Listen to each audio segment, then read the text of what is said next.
ururka mutadawiciinta ee nolol daryeelayaasha Somaliland ayaa loola nadaafadeed waxa ay ka fuliyeen cisbitaalka guud ee magaalada Hargeysa.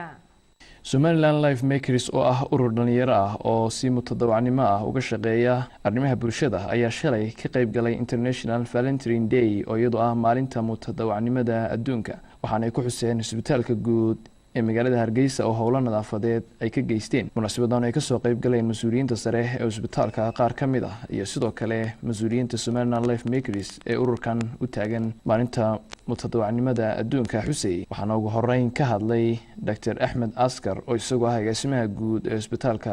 magaalada Hargeysa waxaanu yidhi maanta waxay noogu yimaadeen waxa weeyaan xagga nadaafadda in cisbitaalka ay ka taageeraan runtii waan balantiina ku yimaadeen waana hawl galeen waxaanu arkaynaa maanta inay maartay ay dhex galeen yaani waxa weeyaan xashiishki yaalay wax badan baa ku ururay oo maartay xashiisha oo noocyo badan xasar leh dhibaato leh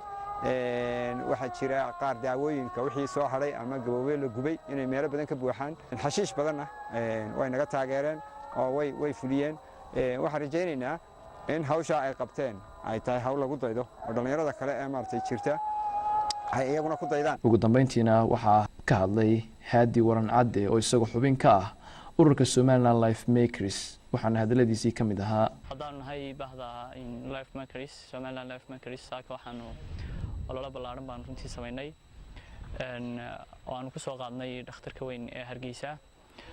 dhalinyaro badan ayaanu hayn oo ka qayb qaadanaysa si aan ugu shaqeyno dadka muxuu ahaay dhakhtarka si frontiernima anagoo ku beeganaa muxuu ahaay ama ka qayb qaadanana 5 December oo loo qoondeeyay maalinta frontierka adduunka qaybaha aan cisbitaalka aan wax ka qabanay waxa kamid ah inaanu booqanay ama aanu muxuu ahaay aanu qashin ka gurid aan ku sameynay qaybaha umulisooyinka qaybahan kale iyaguna muxuu ahaay jajabka muxuu ahaay qaybahan animaka goobtan aan ku suganahay oo qaybta jajabka una hoos imanaysa